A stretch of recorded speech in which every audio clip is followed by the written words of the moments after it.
होली का क्रम 13 तारीख को शायद होली जलेगी, 14 तारीख को गुरंडी रहती है, होली खिलाते हैं। होली में मोटे मोटे डूंड जलाए जाते हैं। डूंडा की राख तैयार होती है, उसका कालापन जो तैयार होता है उसको उठाकर ले आए और कपड़े में उसको छान कर राख तैयार कर कर 3-4 बार छानने के बाद उस भस्म को 12 बजे से 1 बजे के बीच में शिव जी को समर्पित कर देता है और उस भस्म को उठाकर उसमें घी मिलाकर मस्तक पर तिलक लगाकर चले जाता है। वो जिंदगी में कभी हार नहीं सकता, विजय ही पाकर आता है, उसकी कभी हार नहीं हो सकता।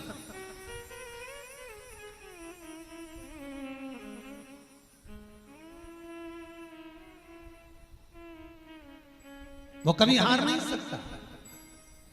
शिव महापुराण की कथा कहती है वो भस्म विजयता को प्रदान करती है। आपको किसी से नहीं करना, किसी के हाथ नहीं जोड़ना, केवल वो भस्म का तिलक लगाकर जिससे आपका काम निकालना है उसके सामने पहुंच जाइए, आपको सुख का अनुभव हो जाएगा, कार्य सिद्ध। तो भस्म इतनी प्रबल हो गई। पूरी कहानी गलत बताई। अगर दुनिया के लोग सही कहानी बताते तो भतीजा और बुआ का संबंध खराब नहीं होता। कहानी गलत थी ना। लोगों ने कहा, हिरण्यकशिपु ने अपनी बहन से कहा, बहन तू अपने भतीजे को गोदी में रखकर बैठ जा और चादर ओढ़कर बैठ जाना, तू बच जाएगी, तेरा भतीजा जल जाएगा। तो बुआ भतीजे को जलाने के लिए गोदी में लेकर बैठी। बोलो सही है कि गलत है? लोगों ने कहानी गलत बताई। होली का लोगों ने कहा उसने अपने भतीजे को जलाया। पहले तो होलिका का नाम तो निकालो कि होलिका का नाम क्या है। कथा वालों ने कह दिया हिरण्यकशिपु की बहन थी होलिका, वो अपने भतीजी प्रहलाद को गोदी में लेकर बैठ गई। वो प्रहलाद को हाथी के पांव के नीचे डाला, खोलते तेल में डाला, अग्नि में डाला, इसमें डाला, उसमें डाला, नहीं मरा। आखिरी में अपनी बहन से कहा होलिका तो अपने भतीजे को गोदी में लेकर बैठ जा। पहले उस होलिका का असली नाम तो लाओ, जिस होलिका का नाम विष्णु पुराण में डूंडा लिखा है। क्या नाम लिखा है? डूंडा। होलिका का असली नाम लिखा है विष्णु पुराण में डूंडा। इसलिए आज भी होली में लकड़ी नहीं जलाई जाती, मोटे मोटे डूंड जलाए जाते हैं, क्योंकि उसका नाम डूंडा है। और डूंडा बैठी अग्नि में, भतीजे को गोदी में लेकर बैठ गई। उसके पास में एक ब्रह्मा जी की चादर थी, जिसको ओढ़ कर बैठ जाती थी तो आगी में जल नहीं सकती थी। डूंडा ने देखा चारों तरफ से आगी लग गई, मेरा भतीजा जल जाएगा। तो बुआ को लगा मेरा भतीजा जल जाएगा। बुआ वो होती है जो दुआ देती है, बुआ कभी बद्दुआ नहीं देती है। और डूंडा ने अपनी चादर को उतारा, आगी चारों तरफ से लग गई। बुआ को लगा मेरा भतीजा जल जाएगा, तो अपनी चादर उतार कर अपने भतीजे पे डाल दी और बुआ खुद जल गई, पर अपने भतीजे को नहीं जलने दिया। ये कथा है, पर लोगों ने उसको पूरी पलट दिया, पूरा पलट दिया। बुआ कब जलाई अपने भतीजे को? होली का क्रम 13 तारीख को शायद होली जलेगी, 14 तारीख को गुरंडी रहती है, होली खिलाती है। पिछले वर्ष थोड़ा सा होली का क्रम रहा, तो अब की बार सब जगह की होली में ना जाते हुए केवल एक होली, वो भी सीहोर की, वो 15 तारीख को महादेव की होली, मार्च को महादेव की होली। अपने शिवालयों में शंकर जी शिव मंदिर के अंदर चंदन का जल 1 लोटा अवश्य चढ़ाएं। महादेव की होली अवश्य मनाएं। होली आ रही है, लगी नहीं रिया की होली जैसा है। दिवाली आती है तो लगता ही नहीं कि दिवाली जैसा है। राखी आती तो लगता ही नहीं राखी जैसा है। सारे त्योहार फीके हो गए गुरुजी। हमने कहा त्योहार फीके नहीं हुए, त्योहार का कलर फीका नहीं हुआ, त्योहार का रंग फीका नहीं हुआ है। बस त्योहार वही है, गुलाल वही है, मिठाई वही है, गुजिया पपड़िया वही है, खुरमे चकरी वही है, पपड़िया वही है, गुजिया वही है, इंसान वही है।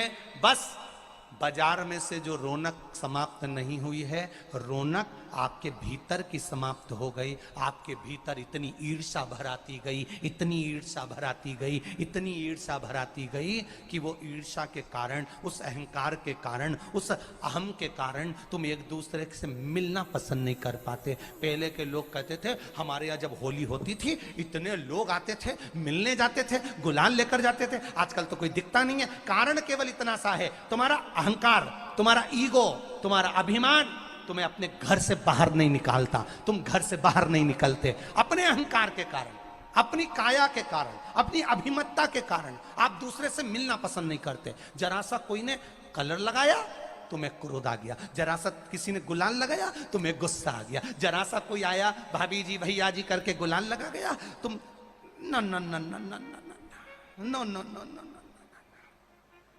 कहां जाओ। इतने वीआईपी हो गए, इतने वीआईपी हो गए, इतने वीआईपी हो गए कि अपने त्योहारों से भी दूर हो गए। मेरा निवेदन है, होली का त्योहार आ रहा है, उस फागुन के त्योहार में मेरा देवाधिदेव महादेव माता पार्वती के साथ होली खेलता है, मेरा कृष्ण कन्हैया राधा रानी के साथ होली खेलता है। आप भी अपने इष्ट मित्रों के साथ होली खेलिए और दिल से खेलिए। अरे सीहोर में, सीहोर जिले में एक होली होती थी, उस होली का नाम हमने पिछली बार बदल दिया था। कौन सी होली कर दी थी? महादेव की होली। पिछली बार हमारे सीहोर जिले में हमेशा होती आई थी वो होली, थोड़ा उसका नाम हमने चेंज कर दिया था तो उसको महादेव की होली कर दिया था। मेरे सीहोर जिले के रहने वाले सभी रहवासियों से, जिले भर के निवासियों से निवेदन करना चाहूंगा, वो पुरानी होली को बंद कर महादेव की होली नाम दिया गया है। शिव मंदिर में जाना है, चंदन का जल शिव जी को 1 लोटा चढ़ाना। एक बात अपनी जिंदगी में उतार कर रखो, शंकर भगवान को घी का दिया भी लगाओ तो तुम्हारे घर में जो असली घी हो, थोड़ा सा भले 1 पत्ती लगाओ, भले इतनी सी बत्ती जलाओ, पर असली घी की जलाओ। शिव जी को अगर चंदन भी लगा रहे हो तो असली लगाओ। शंकर भगवान को चावल भी चढ़ा रहे हो तो असली चढ़ाओ। शंकर भगवान को अगर अष्टगंध भी चढ़ा रहे हो तो असली चढ़ाओ। केमिकल का कोई चीज मेरे महादेव को मत चढ़ाओ जिससे भगवान शिव की मूर्ति नष्ट हो। ऐसी कोई चीज मेरे महादेव को ना चढ़ाओ। अगर शंकर भगवान के साथ आप होली खेल रहे हो तो चंदन का पानी शंकर भगवान को चढ़ाइए, अष्टगंध का जल भगवान शिव को चढ़ाइए। तो करो तैयारी, आ रहा है त्रिपुंड धारी महादेव की होली। बड़े आनंद के साथ मेरा निवेदन, अपने शिवालयों में, शंकर जी के मंदिरों में, सीहोर जिले के प्रत्येक शिव मंदिर के अंदर चंदन का जल 1 लोटा अवश्य चढ़ाएं, महादेव की होली अवश्य मनाएं।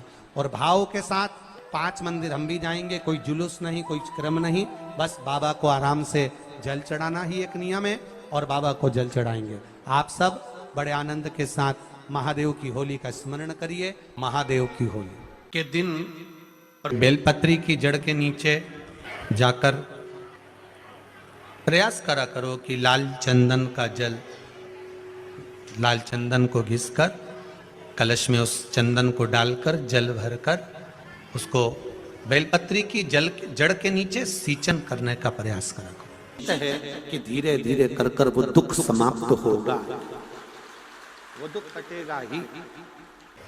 एक बहुत ध्यान देने वाली बात है कि अगर मान लो कि कहीं पैसा अटक गया है, नहीं आ रहा है, बहुत अथक प्रयास कर लिया, चंदन का जो जल होता है ये व्यक्ति के जीवन में जो धन कहीं रुक गया, अटक गया, नहीं दे रहा, बेलपत्री के वृक्ष के नीचे, जड़ के नीचे सींचन करने से वो प्राप्त होता है। अथर्ववेद में वर्णन किया गया कि पीपल के वृक्ष की जो जड़ होती है, बेलपत्री के वृक्ष की जो जड़ होती है और आंवले के वृक्ष की जो जड़ होती है, इसके नीचे स्वर्ग का निवास होता है। किसका निवास है? स्वर्ग का निवास। जहां पर ये वृक्ष होता है और उस वृक्ष के नीचे बैठकर हम जब किस जल का सींचन कर रहे हैं। जैसे अभी आपको कहा था कि जल में अगर लाल चंदन मिला हो और आप बेलपत्री के जड़ में सींचन कर रहे हैं तो लक्ष्मी की आवक बढ़ेगी। कहीं पैसा अपना अटक गया, नहीं आ रहा, आएगा। पीपल की जड़ में इत्र का जल, पीपल की जो जड़ होती है उसमें इत्र का पानी, थोड़ा सा जल उसमें थोड़ा सा इत्र का भाग हो महाराज, और आप भगवान पीपल देव, पीपलेश्वर महादेव का स्मरण कर कर पीपल की जड़ में अगर जल चढ़ा रहे हैं और मान लो शरीर में कोई कष्ट हो गया है, शरीर में कोई रोग हो गया है, कोई मालूम पड़े ये हाथ 4 दिन से दुख रहा है या 4 दिन से ये नस दब गई है या ये कमर दब रही है, तो आप 2-4 दिन कर देखो। कलश के अंदर जल, जल में इत्र का थोड़ा सा भाग, पीपल की जड़ के नीचे आप उसका सींचन करिए पिपलेश्वर महादेव के नाम से। उस जल को थोड़ा सा भाग लेकर आ जाओ उसी में से जो चढ़ाया है, और उस स्थान पर जहां कष्ट है उसको लगाना प्रारंभ करिए। 2 दिन 3 दिन कर देखो। प्रैक्टिकल करने में क्या जाता है, सियोर वाला महाराज झूठ बोल रहा हो तो। कभी कभी अगर ऐसा लगे जीवन में कि दुख बहुत ज्यादा आ गया है, बहुत तकलीफ आ गई है, तो लाल चंदन को घिसकर उस लाल चंदन का लेपन भगवान शंकर पर कर कर फिर पानी चढ़ाओ। अगर कोई संकट भारी है और निकट रहा, जैसे किसी नारी का गर्भ नहीं ठहर रहा, 15 साल हो गए, 20 साल हो गए, 25 साल, जैसे इसने लिखा एक माता ने कि 18 साल की बेटी हो गई थी पर संतान में पुत्र नहीं, तो उसने भाव से कथा सुनी।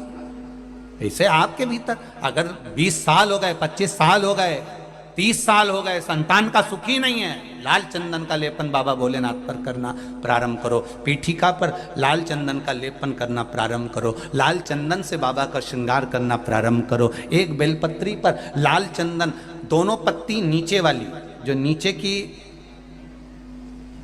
की जो 2 पत्ती होती है इस पे लाल चंदन, और बीच वाली पत्ती पर पीला चंदन लगाकर बाबा के शिवलिंग को समर्पित करिए। बाबा से प्रार्थना करिए, रोज प्रार्थना करो। परंतु एक बात का स्मरण रहे, 25 साल हो गए, 20 साल हो गए, 30 साल हो गए, संतान नहीं, तो पहले जल से अभिषेक कराना, अभिषेक कराकर उस जल का आचमन करने के बाद हाथ को खासा करना, धोना, उसके बाद में फिर वापिस बाबा का स्नान कराओ, फिर चंदन का लेपन कराओ, फिर 1 लोटा जल चढ़ाकर बाबा का स्नान कराओ।